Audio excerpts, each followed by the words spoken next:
welcome everyone to the first episode of Forge Your Creative Future podcast.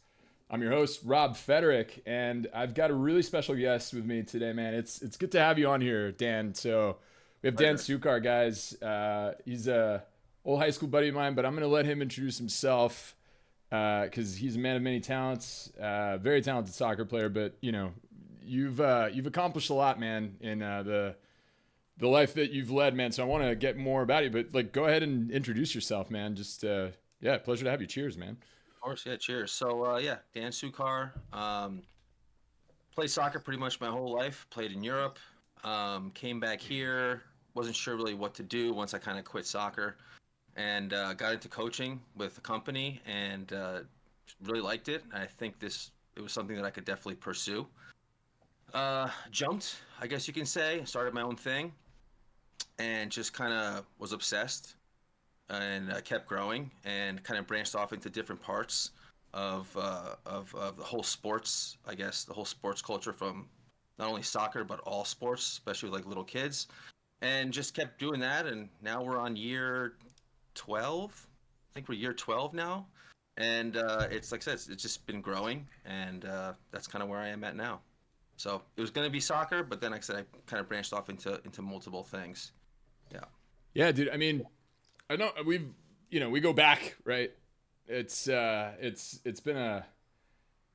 crazy to look at it, man, because like I remember like you were such an athlete and you played soccer, and then like I kept up with you on Instagram and stuff, and I just see like you developed this business, man, and like this academy. And I think it was like I got the full force of it like during the pandemic, right? Because like you reached out to me, you wanted to do some program for kids and stuff like that. Like, Yeah. what was that about? Yeah. So yeah, with the pandemic, that was a tough spot because obviously we have to be, out working with the children, and with everything closed, we were kind of in a tough spot.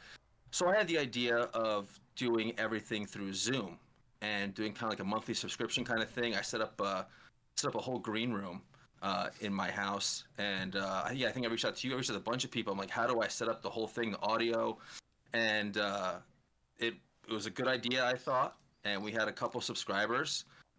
But it didn't take off like I thought it would. But it was just something like I had to adapt. So that's what, like, so we would send out like a bunch of sports equipment. People would buy the sports equipment, and then we would have like a live Zoom like one time a week. And then if you missed it, you can go on our YouTube. But I had the whole like background. I had like animals around, and I was showing like I was doing like basketball, soccer skills, and everything. I thought it was brilliant. But it like I said, didn't take off like I thought it would. But that was just one of those things where I had to adapt. I had to figure out a way to just make something work. And the other thing was I had parents always ask me, hey, do you guys offer something? And it just kind of hit me. I'm like, why don't we just try something with this new thing? I think Zoom I'm not sure if it was popular, but it was new to me. Yeah. And I remember blowing up, and like, I'm not tech savvy at all. But we've talked about this before. Yeah. So like I said, I reached out to you, I think a bunch of other people, and I somehow set it up. I got the whole green screen thing, and that was, it was kind of like my main, I guess I was trying to just make that grow during that, because no one knew when we were going to get out of this, the lockdowns. No one really knew, so just kept grinding that along, and, it was good, but didn't work as well as I thought it would. But that's part of it though, Yeah. You got to try to adapt and figure stuff out. We had no money coming in, and we couldn't do anything, and who knows when this thing is going to open back up. So, but it was fun. If I look back now, though, I'm happy that I did that. One thing, I educated myself. I love to educate myself. So even though I'm not tech savvy, though, I learned a ton on how to.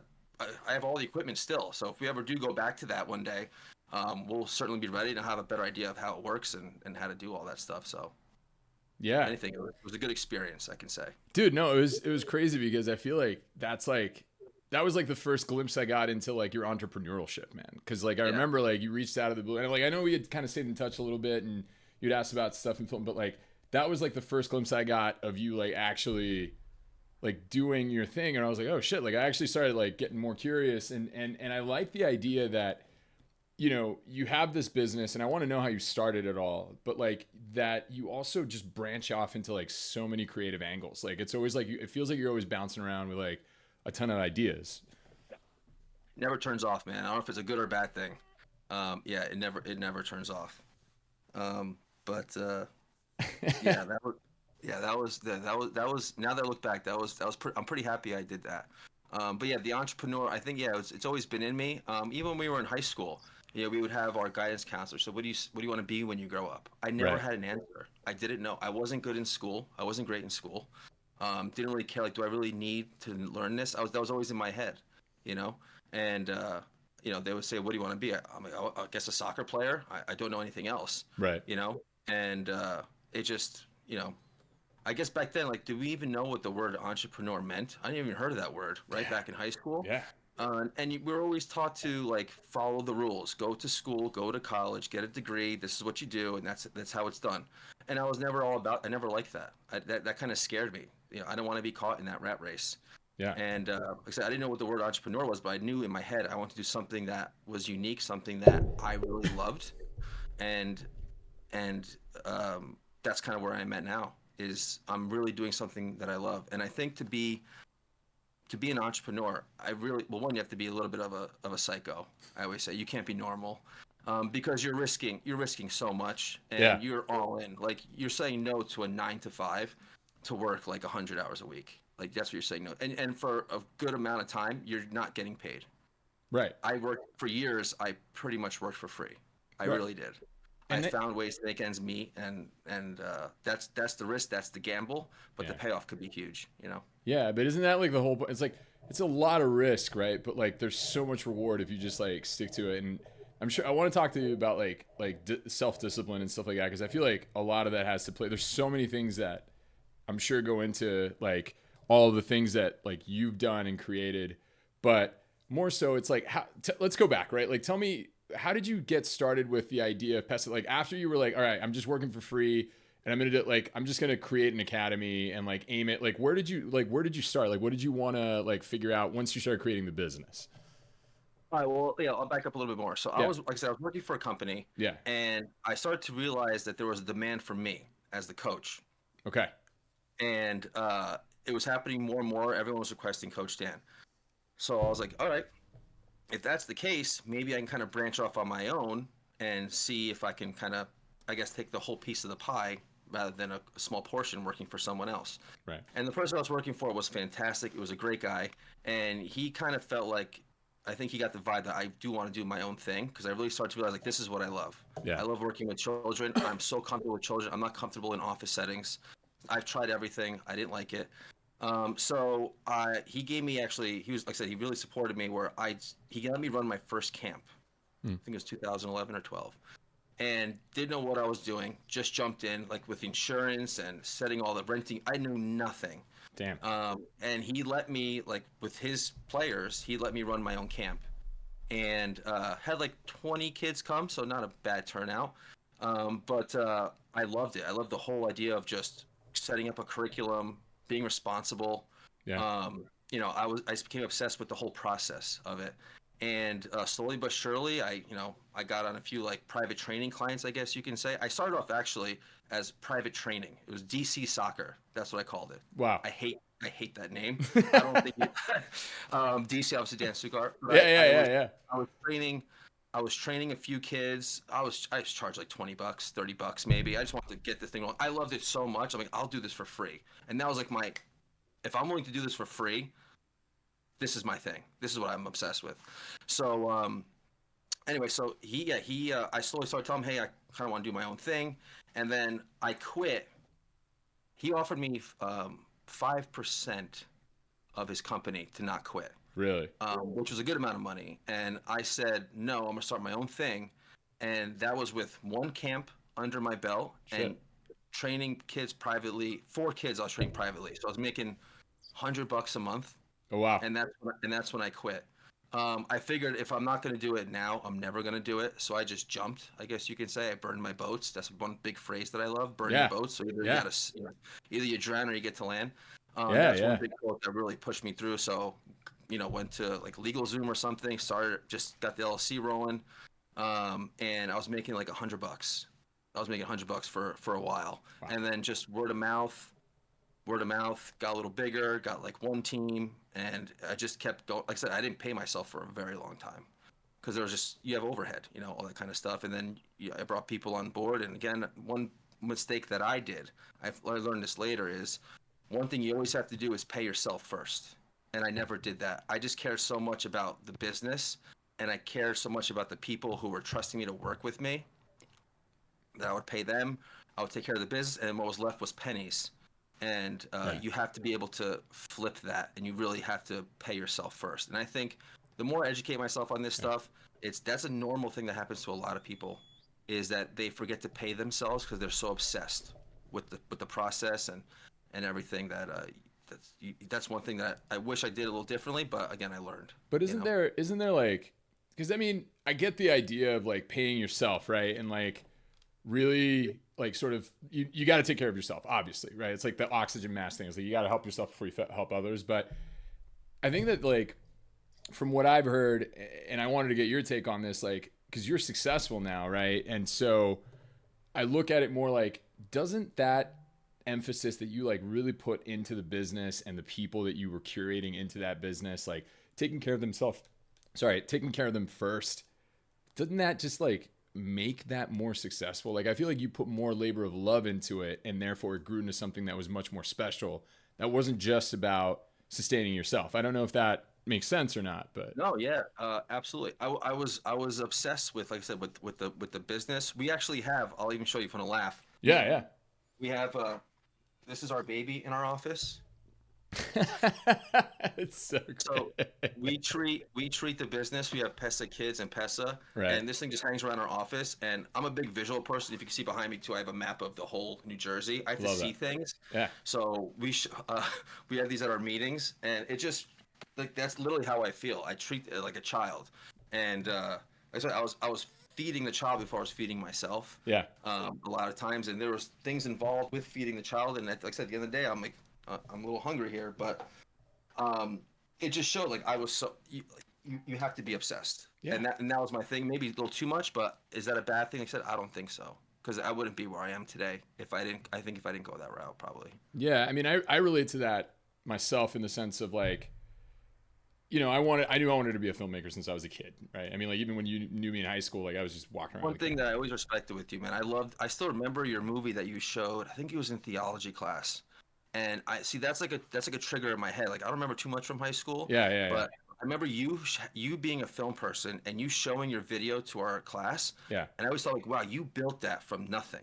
And that's why I always respected that with you. Oh man, and I appreciate think that. that's why like now that we're older, like me and you, like even though you live in California, yeah, we're close. Like I have you on my calendar when you come to Jersey. Yeah. You know? Same, man. And that's one thing that I always respected about you actually, is that you built that from nothing and you had a passion, and look where you are now.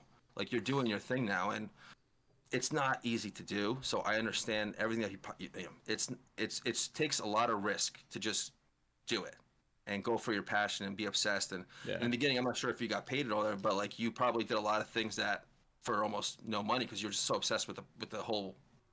Right, oh yeah, no, I starved. I mean, there you go. Yeah, the industry, as you know, it is notoriously difficult, right? And like, I'm still not where I want to be 100%. I'm doing really well, and I'm very proud of like sort of the accomplishments. But like, you know, I always sort of envisioned myself, you know, at this age at least being like, you know, Christopher Nolan status and shit.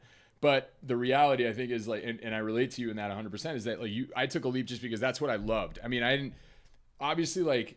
You know, there's a lot of like rewards that come with being a filmmaker and shit like that. But like, I didn't really care about that shit. Like my reward was to be able to get to do it. Right. And like get the budget. And so I relate to what you said in like, you were obsessed, right? And you were like in love with like the business and making this. And I think I just think that that's what it takes to make shit like this. Right. Like, I don't know if you like sort of relate to that sense, but I think that you gotta have to like sweat it out and like and know that you can do it for no reward or no money, because that's what's really gonna ensure the success of what you're building, right? I see that with you too, man. So, you know, you built PESA, you started going, and then I remember we met up one time back in your office a little while back, and you said something like you started kind of growing like, you know, in layers, right? Like you sort of had one team, then you got another one, and like or more clients, and you started expanding.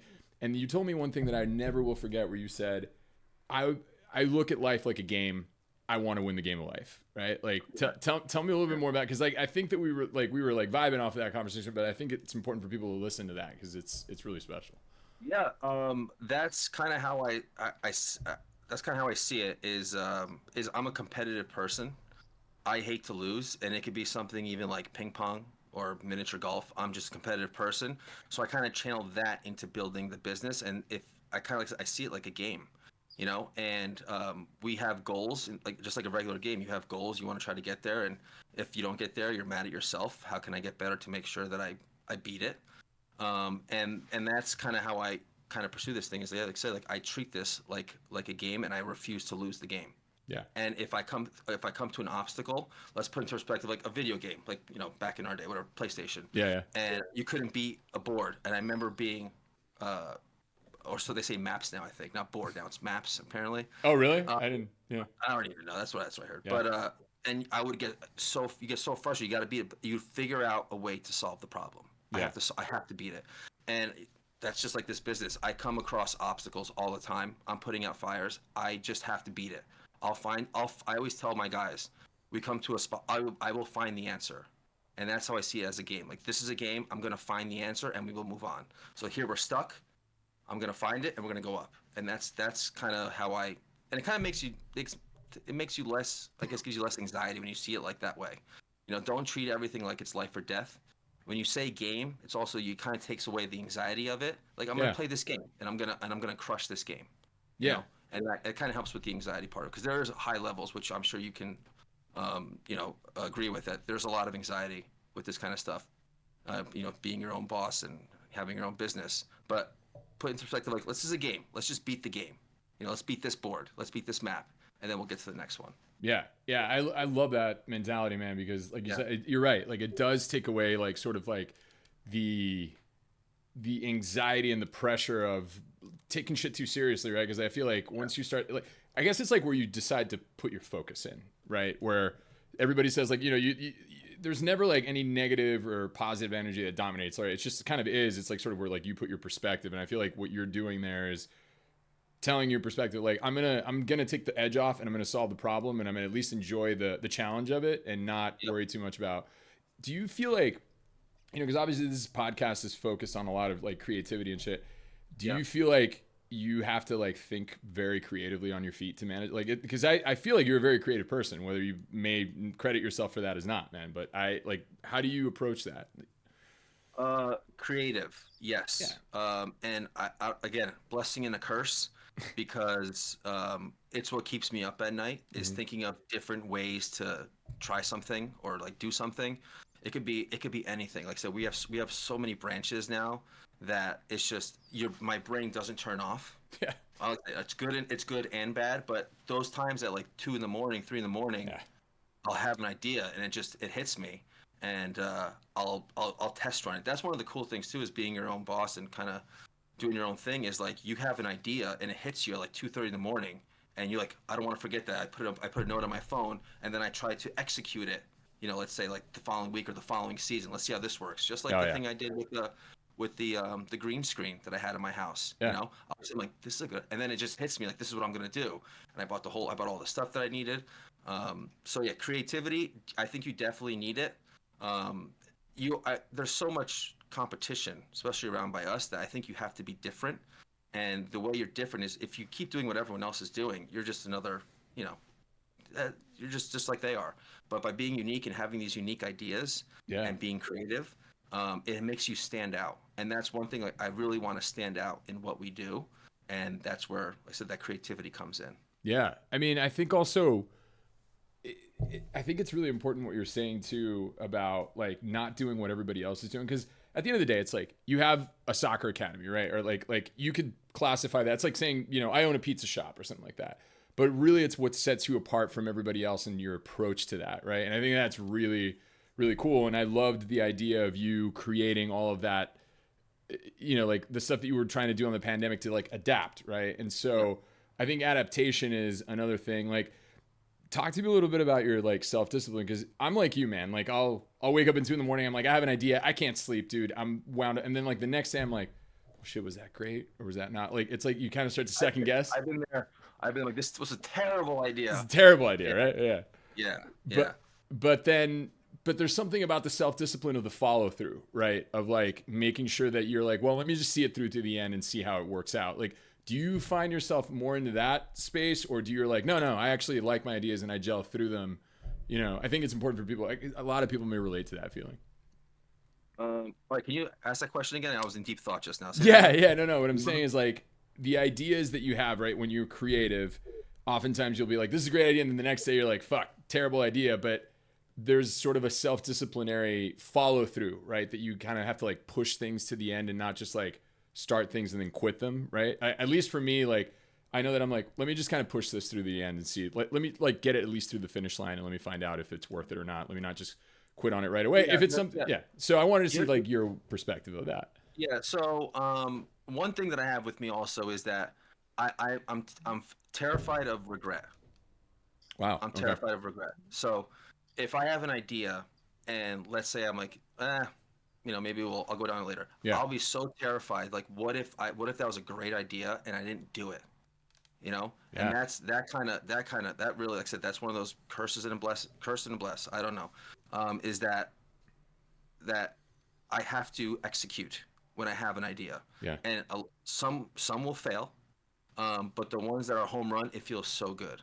And at least I have the peace of mind knowing that I tried it and it didn't work. Because if I have that regret feeling, that haunts me.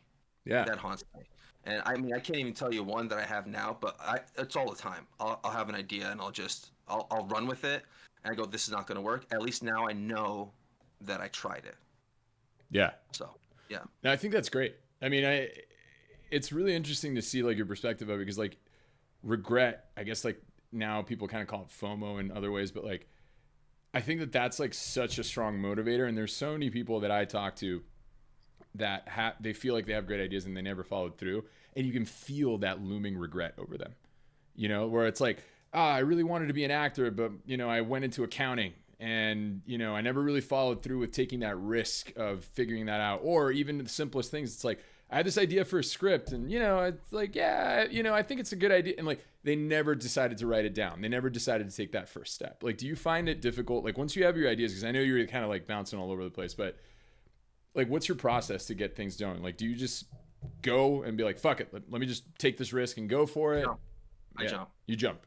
I can even tell you, before I started PESA, I got into acting. Oh, I do remember you telling me a little bit about that shit. I'm in a movie. I'm in one movie. Step Up 3D. That's right. Yeah. That's so right. Are you really like? Are you? I'm actually like. Wait, you did tell me this. Yeah, that's right. Yeah, you were. Yeah, okay. Yeah, it's just literally that's what I was saying before. Is I would be terrified if I never did it. So I did acting for a while. Yeah. I did real estate. Yeah. What else I did? I mean, I did so many odd end things. Worked in like restaurant. What else? I can't. It's just I always want to try things. Like I said, if it pops in my head, I have to do it. Yeah. Like I said, I did acting. I never thought of that as a kid. I'm gonna be an actor. Yeah. But I saw something pop up and I'm like, that'll be cool. And now that it's in my head, it's over. Now I'm gonna go all out. So I went to an agency. Really? Did the whole thing. Yeah. Whoa. I did the whole thing. I had an agent. I mean, I'm not sure how good it was. It was in New York. I'm not sure how good it was. But dude, still. I got one gig, did it for free, and then I got Step Up 3D. Did that for a day. Long story short, didn't work out. I realized that I'm not an actor. I'm terrible at it. To see, I'm man. not comfortable being on set all day. I was on the first day. I was on set for like 12 hours. Oh yeah, that's a. And which you know that stuff. And I go, this is not for me. Yeah. But it was a check that I had peace of mind now. Yeah. Because if I never did that, and now I'm sitting where I am now, I'm like, man, I wonder if I ever did acting, if I would make it. I know for a fact I am terrible at it. I don't have the patience. People just telling you to move around. I not for me. Yeah, it's not for me. Yeah, but that, you know, it's really interesting that you said that, because I do also remember we were talking where like I remember you telling me you had like a fear of public speaking in a way, and that you were like, I need to fucking squash that. That is my weakest thing that I deal with is public speaking. I'm like I speak with teams. I speak with bunch of players in front of me. In camp, I'll have 70 kids in front of me. I'm okay. But I don't know, maybe just with adults and being the center of attention, and you're trying to, like, even like this, I know right now it's kind of me and you. Yeah. It just, yeah, that's the one thing. My partner, my cousin Steve, I always tell him this too. I go, public speaking. If I can master public speaking, I'll be a whole new level. But yeah, that's my one thing that I'm actually working on that. Yeah. And like this is one way too. I'm talking with you. I know there's gonna be other people listening to this. Yeah. But that's the one thing that I definitely have to work on. And I think that's really important to be aware of what your weaknesses are. Yeah. Right. That's being powerful. Humble, being humble. Like this is what I suck at. Yeah. How can I get better at this? Right. So that's the one thing that I've been really focusing on now is like even like the books I never read growing up when we were in high school. Yeah, me neither, I think man. the one book was Macbeth. I think we might have read that one. Yeah, I made a movie on Macbeth too for Knobs class. Yeah. Yeah, there you go. Yeah. But now like I'm reading. I do Audible. So I mean, Yeah. I don't really read. I guess I listen. Yeah, But a like great just tool. public everything. I'm just trying to get whatever my weakest points are. I'm trying to get better at. So that's the one thing that I'm definitely making a priority for me. That's Is awesome. getting comfortable. Yeah. I remember because like I mean the reason why I brought that up is because you said you tried acting, and there's a degree of like sort of like, you know, you're revealing your public persona to that, but you also told me you started doing like stand up because you wanted to like crush the like the fear, man. And I thought that was like super inspiring, but just like also such a like creative way of you going like, you know what, like it's not that I just want to go out and do like TED Talks. I'm gonna do comedy, which is arguably the hardest fucking thing. Yeah. And I think myself into the fire. yeah, and I find that that's amazing that you're like, I'm looking at my weaknesses and like you're being objective about it. You're not like shying away. Like so many people, I feel like through not that they're fault, but like they're insecure about revealing or being vulnerable about those fears or like those weaknesses, and they don't develop the strength because they fear facing it. I think that's awesome that you did. But like, I want to know more about the stand-up thing, man, and how that went, because that's awesome. I'm happy you brought that up. Yeah. So not only did I do stand up, I did it for 30 minutes. that's an accomplishment, Yeah. man. So 30 minutes. I built up a 30-minute set. I mean, I didn't do it in a club, but I did it in front of a bunch of people. In a house, and had a mic, and it wasn't great. I got a few laughs, but at the end of the day, why did I do it? I did it for the one thing that I'm trying to get better at. And like I said, I'm willing to throw myself into the fire. I'm like I said, I'm willing to burn my boats every time. I have to try it. Yeah. And I knew that would make me better. And when I was done with it, it was brutal, not easy to do. Yeah. But yeah. it definitely made me better at talking with people and being the center of attention. So I recommend that to anybody. You have to be really like be aware of what your strengths are and what your weaknesses are, and really maximize as best you can on both sides. So if you suck at something, just jump in. And it's going to be brutal. You're going to be uncomfortable. But when you get out of it, you're going to be so happy you did it. Yeah, dude. I mean, I feel like there's that. It's like sort of that jumping out of the airplane feeling, right? Where like you're gearing up to do something that's scary, and you feel that fear, right? Or like when I was like younger, like approaching a girl, right? Like in a public, like it was like sort of that, you know, like you don't know what to say and stuff. But then when you do it and you realize it's not that scary anymore, right? Like it's not as bad as your brain made you think of it. And I have a rule that I live by. I have like these 4 rules or 5 now that I like kind of follow through. But like one of them is your brain amplifies fear. Don't listen to it, right? Because like there's gonna be like a million things that your brain's gonna do to talk you out of doing something. But the fact that you just think, you don't think, you just go, that's in 30 minutes, bro. That's, and like 5 minutes is like nerve wracking for some people. You did 30. Did you get laughs? To what I remember, I got a few laughs. Okay. I got a clap at the end, but I mean, to be honest, it was as much as I was trying to entertain them. I guess you can be selfish. I was doing it for me. You know, I'm happy that like I said, I got a few laughs. People were clapping, but this is for my growth, and that's why I did it. And I'm a big fan of stand-up, huge fan. Oh yeah, yeah. But you were always funny in high school, man. I remember you being hilarious. I appreciate that. Yeah. There was definitely a couple of gut-busting laugh moments. I guess I can share this story on the podcast. I think we talked about it the last time I saw each other. It was like I had this big party. My dad wasn't there. It was like all these people in my house, man, and more people. And I think it was like you and Luzzy and someone else were showing up like last minute. And I popped out with like a fucking sword or some shit and be like, yo, what do you guys want to do? And the way that you disarmed that situation with like humor and stuff, like was fucking hilarious. I mean, like I'll never forget that, where I was like, I can't ever be mad at this guy. Like I can't, you know? I mean, Yeah. I was a little different in high school than I am now. We talked about that Yeah, already, yeah, yeah, yeah. but yeah, yeah, I love humor, love comedy, um, and I'm happy that I mean, I don't remember exactly what happened, but I do remember the sword. I remember the party, Yeah. um, and I'm I'm sorry happy for that that, by the way. it's all good.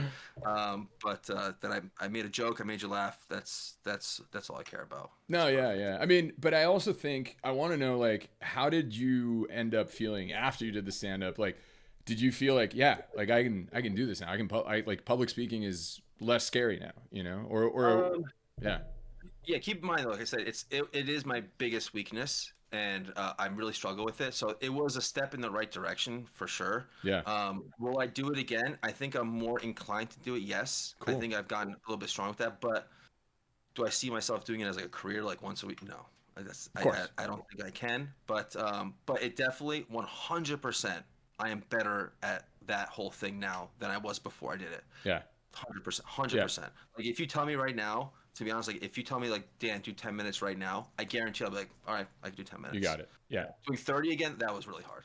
Ugh. But I did that on purpose. I go, not only am I going to do it for the first time and and do comedy, I'm gonna do it for 30, which like I said, I'm just gonna go for it. Yeah. Yeah, you Yeah. know, No, dude, that's remarkable, man. I feel yeah. like, like I'm a person that likes to embrace growth, and I do think, but like I always also believe very much in like easing into things. Certain things, not so much, but like the fact that you just leap and you're like, no, I'm gonna go full force and just go trial by fire and see how this goes. Like, I think that's remarkable, man. Like, you know, talk to me. I mean, you're also an athlete, man, and you played a lot of soccer and you were really good and stuff like that. Do you feel like you're a very self-disciplined individual? Because I feel like with anything like that, I mean, I think even just the trial by fire is an exhibit of Um, self-discipline. But I'm disciplined by the things I care about, I fair guess enough. you can say. Yeah. I would say like growing up, I didn't have too much discipline.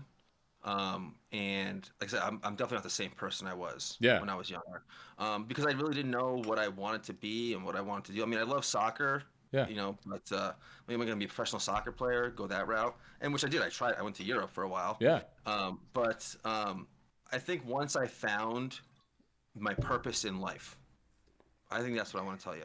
I Yeah. found Tell my me about that. purpose in life. Everything changed, and that's where my discipline I didn't even know I had what would really come to fruition was I found something that I love, and I'm willing to do whatever I have to do to take care of it, and that does take a lot of discipline, takes a lot of sacrifice, takes a lot of risk, and it takes a lot of putting yourself in uncomfortable situations, like the comedy thing, Yeah. right? The public speak. Like I didn't do that to become a stand-up comic. I did it because I have an obsession over something that I really care about. I know, and that's I guess you can call that discipline too. It's like I'm going to get better at the things that I lack, Yeah. and that kind of that's the road that I go, and it puts me in these situations, and it only makes me better. But like that's that discipline part. I think is just I found the thing that I love, and I have no choice but to be disciplined because I am too I don't even know the word is scared. I don't want to lose it. Like I said, I have a fake baby in my office.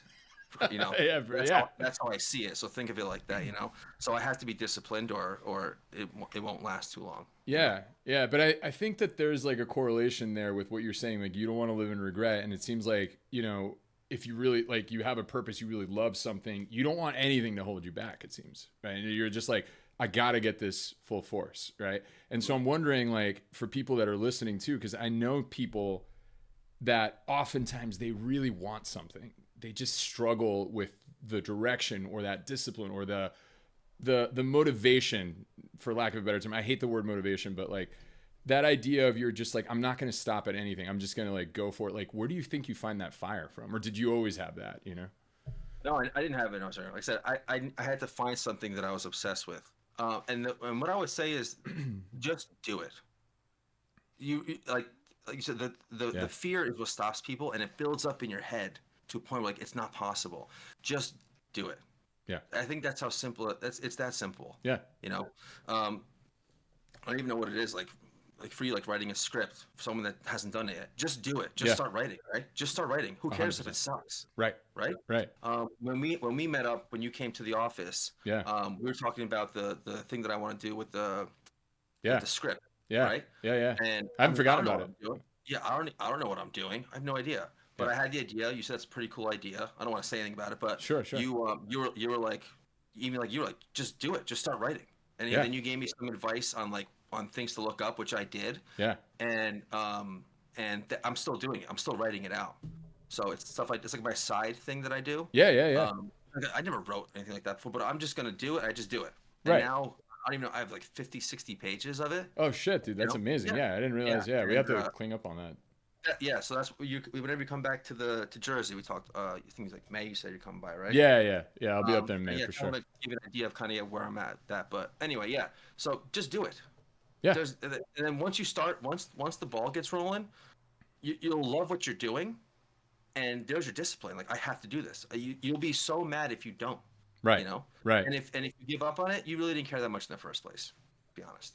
I think that's a fair statement. I think that Yeah. it's true. It's like people always ask me too about like, hey man, like how do I get like to become a filmmaker, or like I don't know how to like keep up, and I'm just like, there is an obsession that comes with wanting to make, like it's like an inherent need. A normal person, I say, can't do it. You have to be a little not about. You have to be No, a no, yeah. little off. Yeah, yeah, yeah, yeah. No, I know. Look, as a kid, man, I remember being bullied for being creative and imaginative, but like that's my greatest strength. You know what I mean? Like I was different in that sense, but I knew that for me it was like there is no other like substitute. Like I need to tell stories, and one of the things that happened to me recently is I was working at a place. I just quit that job because I ended up getting a better job, like helming production for a brand recently. But I was a little scared in the sense of like, well, how much is this new? Because it pays a ton of money, but like I'm like, okay, great, like I have more money, this is a great opportunity, but now is that going to limit my free time in which I take to like make my movies and all that other stuff? And I talked it over with a director friend of mine, and at the end of the day we just like really got to the same conclusion, which was like, there's no way in hell that you're just going to stop wanting to make movies. Like you're going to be exhausted and you're still going to crawl to get that shit done. And I feel like that's true, man. It's like you have to have that obsession and that passion and that love for it. And not everybody knows what that is, but I feel like anybody can find it. When you say that that's, I think everyone has it. You have to find it. you have to find You it. really just have to find, yeah. And sometimes you're not even looking; it just comes across, and you're like, "Oh my God, this is something I could definitely do." If you're willing to do something for free, like you said, when we were in high school, Yeah. you made those movies. And Yeah. like I said, I don't remember much. I remember watching your movies. Yeah, yeah. I remember that. You know, if you're willing to do that, and you don't need a paycheck, you're willing to do it for free. There's your obsession right there. You Right. found it. Right. You know, and I really think that's what it takes. You have to become obsessed. Yeah. You really. Yeah, man. So, the other thing that I think is remarkable about like your PESA Academy too is that like it's family owned, kind of like you have like, don't you have like your cousins and like a lot of your family works there and stuff. Like how'd that go about? Like tell me a little bit about. Yeah, so my cousin Steve, he jumped on board with me. He'll get mad at me if I get this wrong, but All good.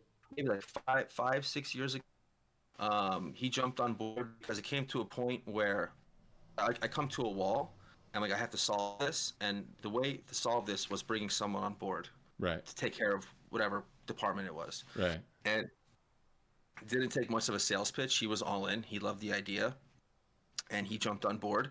But that's kind of what happens is like you're building something, and like I was doing a lot by myself for a while, and then you come here like I need someone to help me here to help this grow. Yeah. And then keep going. I need someone here and to help this grow. Yeah, so he's my partner, and then I have some like my cousin Ante, Ante. I think I met him. Yeah. He does some of our goalie clinics. He was a awesome goalie. Yeah. And when I told him, we need a goalie guy, and he jumped on board, and he does a great job. We had my brother. Shout out for I Am Flashy on YouTube. Yeah. The whole thing here with you. Yeah. He helped set up. He was great. Yeah. He was helping us with the PESA kids stuff where we go to the preschools. He was helping us out there. He did a great job. The circle that I had and have has been awesome. Very fortunate with that, and the people that we brought on board are fantastic. The only way you can grow is you have to have people around you. You can't do it alone. Yeah. And in the beginning, I I didn't know much about starting. I was a sports guy starting a business. I wasn't a business guy So starting a fun. company, Yeah. right? Yeah. Yeah. So I didn't know what I was doing. But you know, as you get bigger, you realize you do need people, and you need people you can trust. That's Yeah. the biggest thing is trust. You can train anyone to do anything, I really feel like, but that trust thing is such a factor, and a little bit of that psychoness that we talk about, that obsessiveness. Yeah. And Steve was the perfect person. He is one of the hardest working people I know, so he can ask for a better partner. And then everyone that we brought on board, we have Kevin, who's now does like a lot of he's our chief of marketing, Yeah. and Rodrigo, who's our director in the PESA Kids portion, and Rodrigo's been with me pretty much since the beginning when I had 2 locations, Right. and he wasn't making anything. I was making nothing. Wow. But he saw the passion that I had. He felt that this thing's going to be huge one day, and he stuck with me the whole time when Wow. we were making nothing. We were in 2 locations. We got to 3. We were so excited. Yeah. We got to 4, and fast forward, we're going to be almost at 50 now, which is cool. But Wow.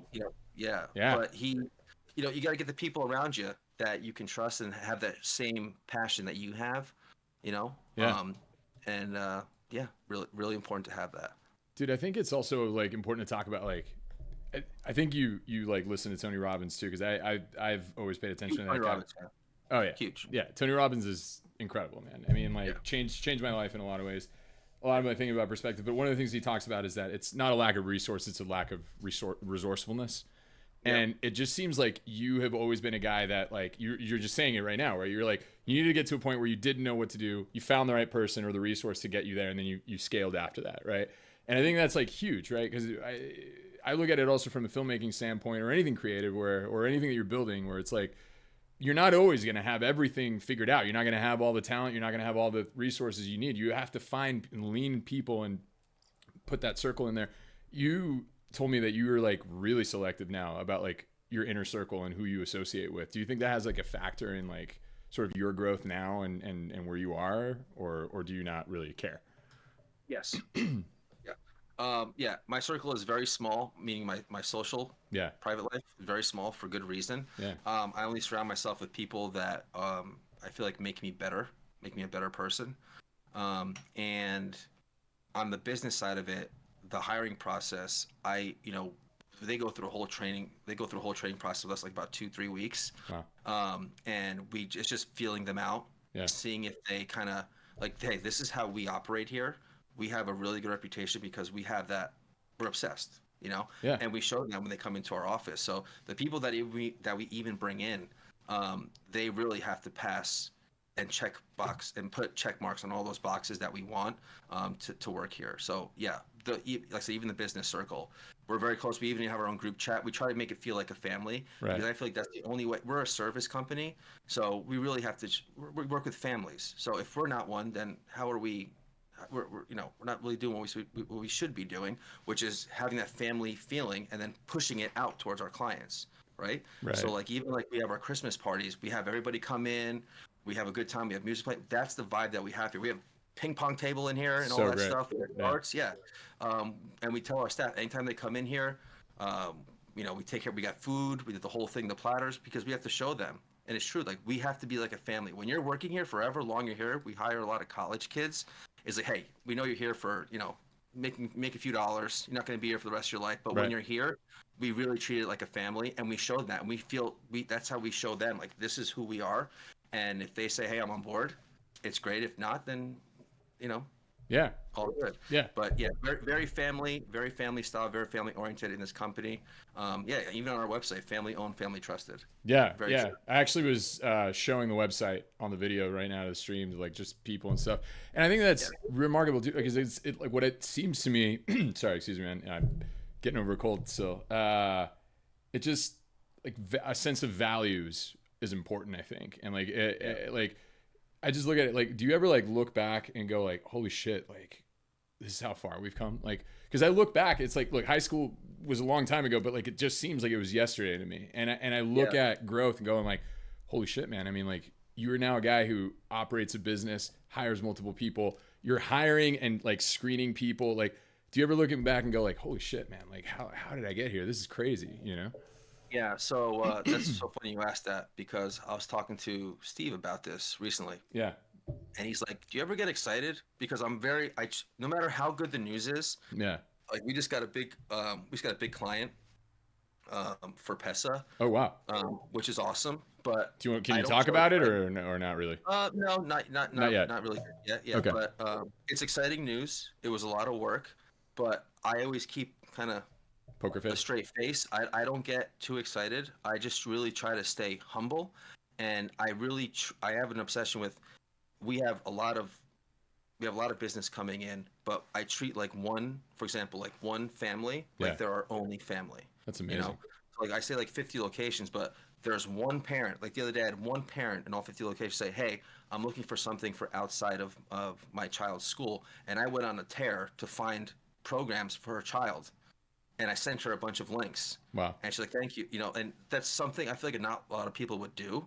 Right. But I always keep in mind, like, I never get too excited, no matter how. I mean, like I said, I talked with Steve today. He goes, "When are you going to get excited?" Right, right, And right, right. I have a marker, and it's in my head, Okay. and that's when I'll probably pop a bottle of champagne. That's what I Okay. told him. Okay. But I do have that. But the whole time, I never like jumped up for wow. I can't. I stay very humble. Yeah. I think of every parent, and that's always my focus. And I think it's at least for me, it works for me because I Yeah. think it's so easy to go to. Oh, look, we doubled in size, and you kind of get a little cocky, and Yeah. we have a little bit of more money now. I really don't do that, and I think that leads to a recipe for disaster. Wow. Um, Yeah. I no matter even like I said, we're in a lot of locations. We got some teams coming in. I treat you like the one parent on the one team. Yeah. Like, do you need something? We're gonna help you. And that's always. I think once you lose that, you lose that quality that we're known for. But yeah, but I You know? think that that's the core of your business there. I mean, like the Yeah. attention to detail, and you're not just slacking. I think that's remarkable too, because some people do get comfortable when they grow and they're like, well, yeah, I mean, I'm also a person that be like, celebrate your wins, right? And celebrate them big. But I like the idea that it's almost like you're never like really fully satisfied, not in a bad way, but more so like, okay, we hit that Always, milestone. always We got hungry. more to go, and Yeah. I think that that's the way that I think most successful people look at their lives, where it's like, even me, like I love to draw, and a lot of people are like, dude, you draw so well. I'm like, I'm not where I want to be yet. You know what I mean? Yeah. And I look back from where I was a year or two ago or whatever. I'm like, oh yeah, now I can do this easily. But it's just one step into the bigger part of the puzzle. And I think that I relate to that idea of just like wanting to stay humble and be like, no, there's still more to do, more to grow. But I love the idea that you're not just looking at it also from a, like, it's not fake humility. It's also like, I'm also putting all of my time and energy to make sure that the core of my business stays what is Has true to you has believe in. to stay intact. Yeah. Yeah. Has to stay intact. Yeah. That's amazing, man. Yeah, and I like the way you said with the drawing is like, imagine you say like, "Oh, I'm the best drawer now. I'm good. I reached my top goal. Now what?" You always got to No, be you quit chasing after something. that. Yeah. Yeah, I mean, yeah. it's, I feel like if anything, you might half-ass it. yeah. So, oh yeah, never. I would say, don't be satisfied. Don't ever be satisfied because I think that's where things go wrong. Yeah. And just really like just be better than you were the day before. It's amazing. And Yeah. again, yeah, whatever philosophies and core beliefs you have, stick to that. When you started the whole thing, and I think you'll be fine. Yeah, man. And it's like Matthew McConaughey's like Oscar speech where he said, he used to Yep, look I at his know like now. hero. Yeah. Like it's like my hero is me 10 years from now, Yep, and that mark. And then like when you yep. get there, it's like there's always like another guy. It's like you'll never really reach there. And I think that's like, it's not Buddhism or whatever. I forget what it is, but And it kind of makes it fun. It kind of makes it fun. yeah, It kind of, like I said, it keeps you always hungry. And I yeah, told you before, like Steve goes to me, when you gonna ever like cheers? Like I have a figure in my head, not figure of financial, yeah, but like a but just goal. the number of things that we have. Yeah, clients, stuff like that. Yeah. That's where I might go, yay, back to work. I Right. might be like, yay, back Yeah. to work. That's great. Um, Yeah. but yeah, so that I have that, I guess, and that's because of him. And I think that is important. Like you do need it every now and then. Like a hey, great job. So I have that one that we're hopefully getting to soon. Yeah, man. That's Yeah. great, dude. I mean, Yeah. do you work with kids a lot too, man? And it sounds like all these values that you lead your business with, like, are you instilling those kids with that same sense of like humility and virtue and like dedication? Because I feel like, you Yeah. know, you and I, we played in a very competitive high school soccer. It was tough a lot of the times there too, but I know that I look back on my experiences and it's just kind of like, hey man, if I didn't play those team sports or at that competitive level, I wouldn't be the type of dude that I am now that knows how to like push it, right? Because when you're running that 2 mile in 12 minutes to make the varsity team, I remember that. Yeah. it's fucking brutal. And most people Yeah. don't know how to push that metal inside them or that cohesiveness of working with a team, right? And learning like the value of that. Do you think that you really inspire or like instill that? Because it seems like you really spread that. Like I'm inspired just listening to you, man, about what you're doing. So Well, both of us on your end too, man. Like I said, me and you. I think we're gonna get. We got closer just like what 20 years later after high school yeah, because we shared the same thing. yeah, And it's a small group of people that I really know yeah. that are willing to do this kind of thing. So, um, but yeah. So what are we saying now? What was your About the question? kids, yeah. Like do you Yeah. So inspire yeah. the So same yeah, virtues? one of the coolest things. It's like a high for me is that I've been doing this now. Like I said, now 12. Even working with another company, 15 years, 16 years. So when I get an email from a parent saying like, my kid can't stop talking about you, That's awesome. right? So they go home and I only see them for it could be 30 minutes, it could be at max an hour, Yeah. and for them to go home and talk about me, that's a high that I'll never lose. Like I said, Wow. when I get those emails, it still puts a smile on my face. I don't think it'll ever not put a smile on my face. So then I think about, I go into like this kid now. He's gonna be now they're over 3 or 4 years old. He'll remember how I made him feel playing sports, And then the coolest thing is like we do a "Where Are They Now" Yeah. for our PESA kids stuff, Yeah. Yeah. That's and awesome. and I'll reach out to a parents like 5 years later, and I'll say, "Do they remember Coach Dan?" And this is when they were 3. Now they're maybe 8 or 9, and they go, "They still remember Coach Dan." And I That's go, awesome. how cool is that? Yeah. Like how cool is that? And they remember me. And one thing with me when I coach is I'm very disciplined with them. I like to have fun, but I show them the values. I teach them when sometimes you win, sometimes you lose. You have to have teamwork, right? All those important things that are needed in life, Yeah. right? It's so easy for me to. This could be an easy babysitting gig. It really Right. can be. You Right. throw a bunch of soccer balls out there, throw a bunch of basketballs out there, have fun, 30 minutes, make sure no one, hits anybody over the head, and then you call it a day. Yeah. I we don't do that. We don't do that, and Yeah. I think that's what really sets us apart from everybody else. Is that like when we go through the training with these new trainers, we have a whole curriculum we give them, everything on how to react to children in certain situations. We have everything there that they need to know. Yeah. And the coolest thing is I'll have a kid at 3 years old, and we'll teach them you win and you lose. Right. Nowadays, everyone's getting participation trophies, right? I hate It that. doesn't matter if you win, and that doesn't. Who does that help It in the doesn't long help run? anyone, Nobody. man. Yeah. So, the coolest thing is I see is they're 3 and they lost the game, Yeah. and they're crying. They're on the floor. They're beating the floor. Right. This is not fair. Right. But it takes effort. It's on me. I'm gonna get them through this emotional little roller coaster they're on, Right. and you're gonna see when they turn 4 and they lose a game, they're like, we'll get the next one, and then by 5, it's like they lost, but they're totally emotionally they're so strong now because they were taught Yes. since 3 years old. Yeah. So I did that. Right. Our coaches did that, and that's so cool. Yeah. So like when they go into 6, 7 years old and they see kids on the floor bad, we lost, Yeah. they'll be like, guys, we'll get the next one.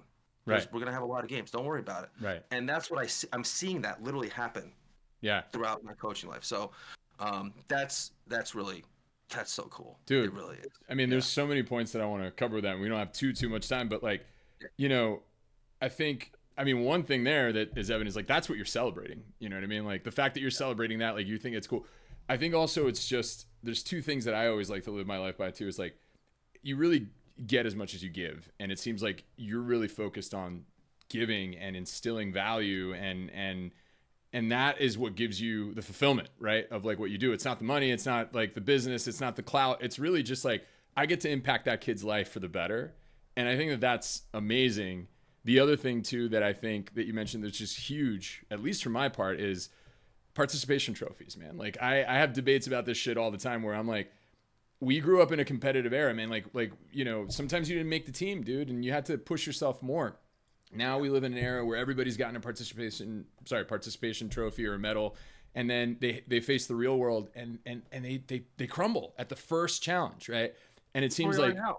Yeah, look where we are now with these kids. I mean, yeah, I don't want to knock it, but like, No, yeah, look what happens. You can't, sometimes you lose. Sometimes you don't make a team. right, Sometimes you don't get what you want. The world doesn't revolve around you.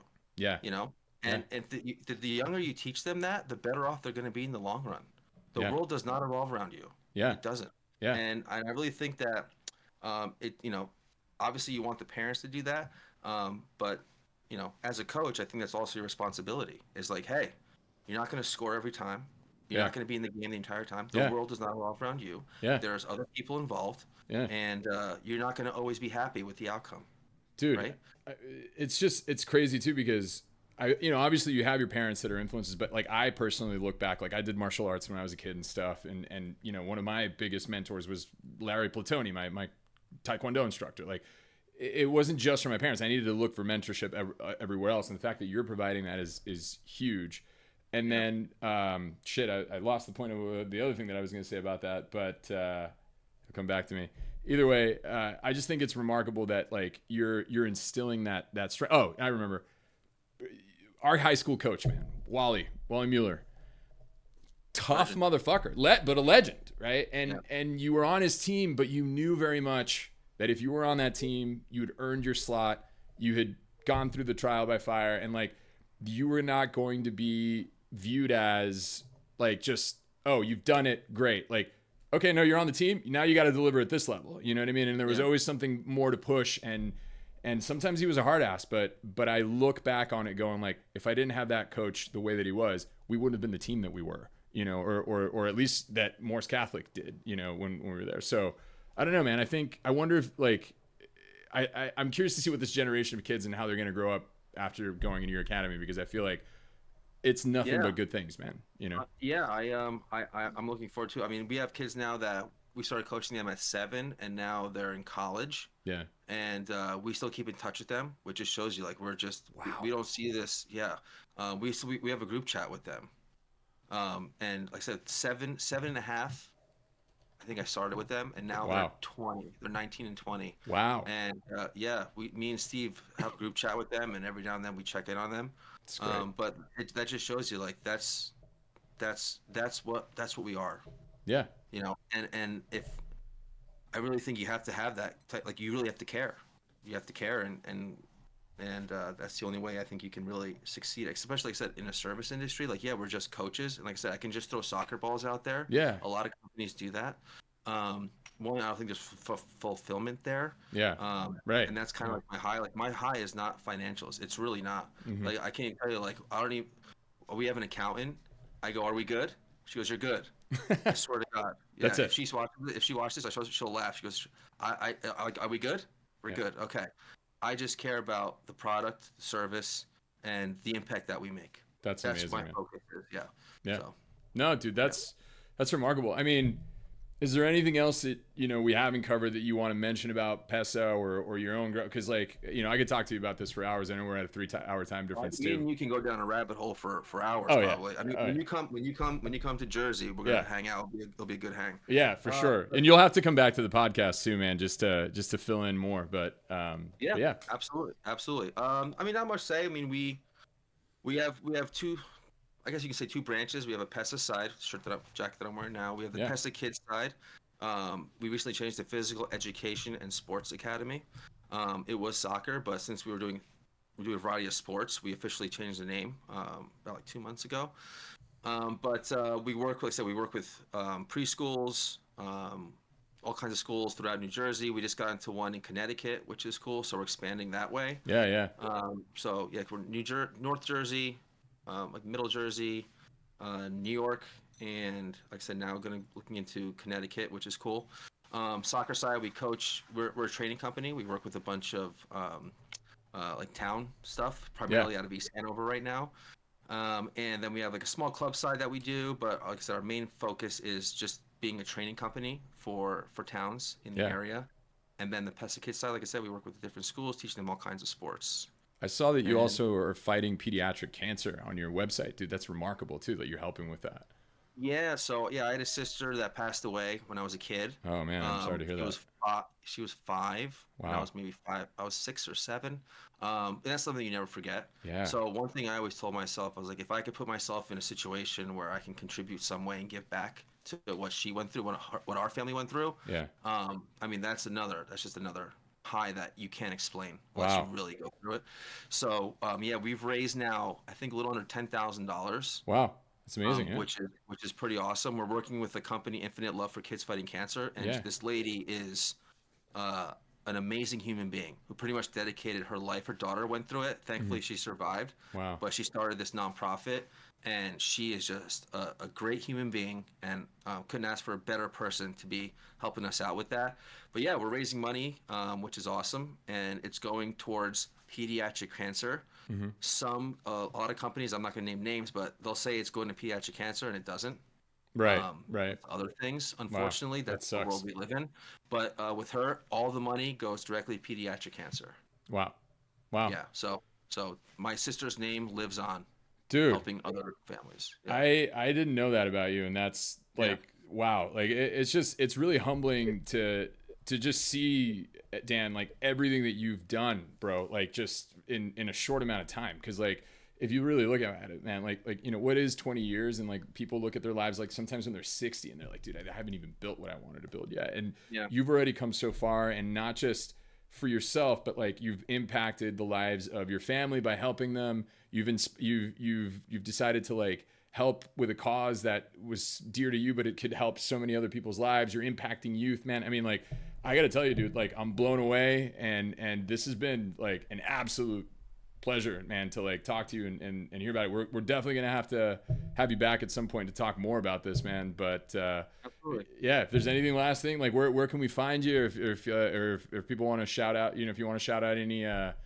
socials or anything like that for PESA, man, like yeah. Well, our socials are PESA Kids, PESA Academy. I got to shout out. I am Flashy. Oh yeah. He's my brother who's got a YouTube channel, and like I said, he set all this up. This stuff is, to me, I mean, I will never get this to work, but he came and helped me out with this. But he's got a YouTube channel as well. Dude, I'll have to Um, stream with him. I'll have to game with him sometime because I still play video games a ton. So I'll have yeah, to. I think he's big on Mortal Kombat. Oh, sick, nice. He That's does great. Mortal Kombat. Yeah. Yeah, he'll probably kick my Um, ass at it, but yeah. I played him once. I turned it off. Like You're like, all instantly. right, yeah, yeah, Dude, these kids.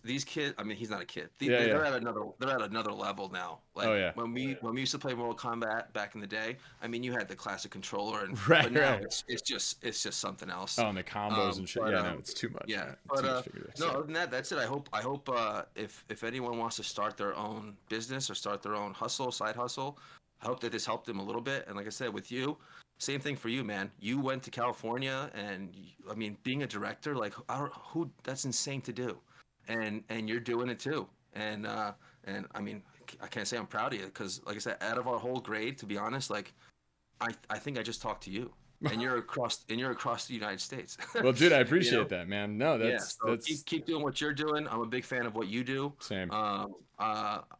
And when you said you have something coming out soon, I don't know if you want to talk about that, but I definitely can't wait to see Yeah. whatever you have coming out soon. Yeah, yeah. So, It'll be out there, man. I mean, like I said, it's common knowledge. I've worked on a new movie and it'll be out soon. But dude, no. I mean, please, like I said, I keep up with all the stuff from PESA. I'm happy to also be sort of a small time contributor, in the realm of graphics or some video stuff that I provided for you guys too. So I feel you helped us out with the videos that we did on the website. yeah, You did yeah, that. yeah. Totally. So Yeah. I'm happy to have been part of that. But dude, just so inspired by your growth. I hope that everybody listening has taken something from the podcast, and that our first episode, Dan has been a remarkable guest. With that, man, I'm gonna sign us off here. But this has been awesome, Dan. Thanks, real pleasure, man. Thank you for being on here, man. Yeah, we'll talk soon, all right? All right, man. All right, guys. Thank you so much for watching, and we'll catch you guys later. The Forge Your Creative Future podcast is recorded live on Twitch and produced by Rob Federick.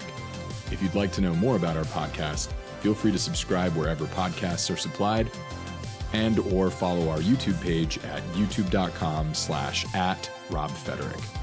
Thanks for watching.